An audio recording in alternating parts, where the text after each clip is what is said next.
Good afternoon, music world. John here from What's Spinning here tonight to chat about this latest record from MARINA. It's called Princess of Power. Now, if you don't know, MARINA, formerly known as Marina and the Diamonds, UK-based singer-songwriter. She's been putting out music since the 2010s, and for a while, when she was starting to, pick up speed, I wasn't really that into her music. Albums like The Family Jewels had incredible moments, like Hollywood, for example, but the album overall didn't really grip me. A lot of the same thoughts on Electro-Pop. As triumphant and epic as Bubblegum Bitch was, a lot of the rest of the album didn't really follow suit. It wasn't really until the release of her Fruit record that I really thoroughly enjoyed a record from Marina from start to finish. This thing was just a really glitzy, very sugary sweet electro-pop record that really stuck with me, and it still does. I genuinely thought that I had found my new favorite sort of alternative pop star, but then the Love and Fear record happened, and this thing was so bloated, so overly produced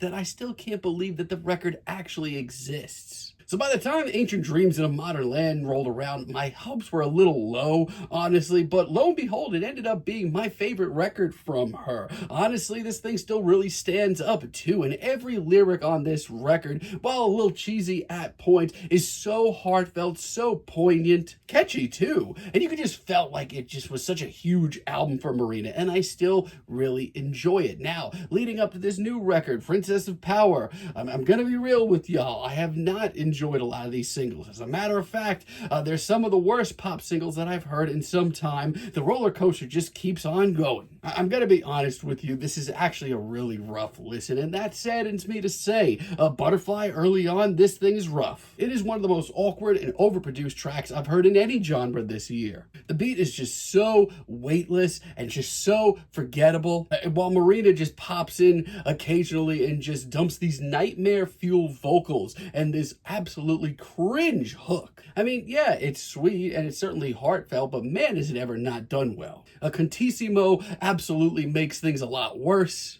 This is a chaotic mess where Marina just sounds like she is spinning her wheels for the entire time, lyrically and vocally, with zero payoff. Roller Coaster is even worse, sadly. It tries to be super light and playful, even a little flirty, but the result somehow ends up in between just a really cringe pop tune and just like, I don't know, like a really awkward Tim and Eric sketch. It's confusing and honestly kind of embarrassing too.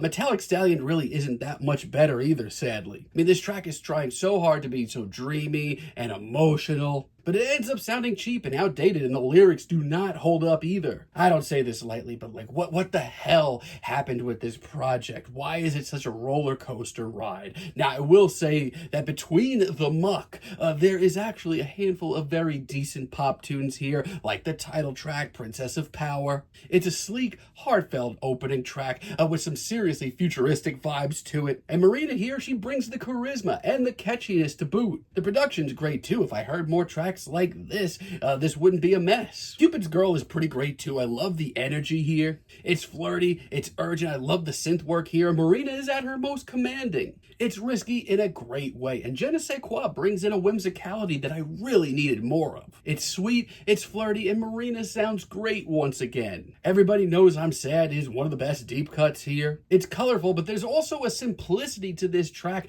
that I wish that we saw more of. This track sounds like when it was from an earlier, just much more simple time with Marina's music, like a Fruit B-side. And I Heart You was just a bubbly, catchy blast of a tune. And even if the lyrics don't exactly hit the mark, Marina's performance makes me say it's okay. It's fun, and honestly, I wish we got some more fun here. But unfortunately, with the rest of this record, this thing completely falls apart, and sadly, this may be Marina's worst project. Digital Fantasy kicks things off with what I can only describe as, I don't know, it sounds like a Nokia ringtone from like 2003 that nobody used. It's overly sweet, painfully polished, and there is not an edge in sight. Hello Kitty certainly does not help anything. My God, this is an awkward ballad. It is just so strange and amateurish. I mean, Marina is capable of so much more. Adult Girl comes off like some weird alternative pop lullaby and completely misses the mark and once again sounds awkward. I mean, cringy has never been a word that I've associated with Marina's music, but here we are. These ballads are just like wearing me out, and by the time Final Boss rolls around, I'm exhausted. The beat has potential, but the forced pop culture references and just another lyrical misstep,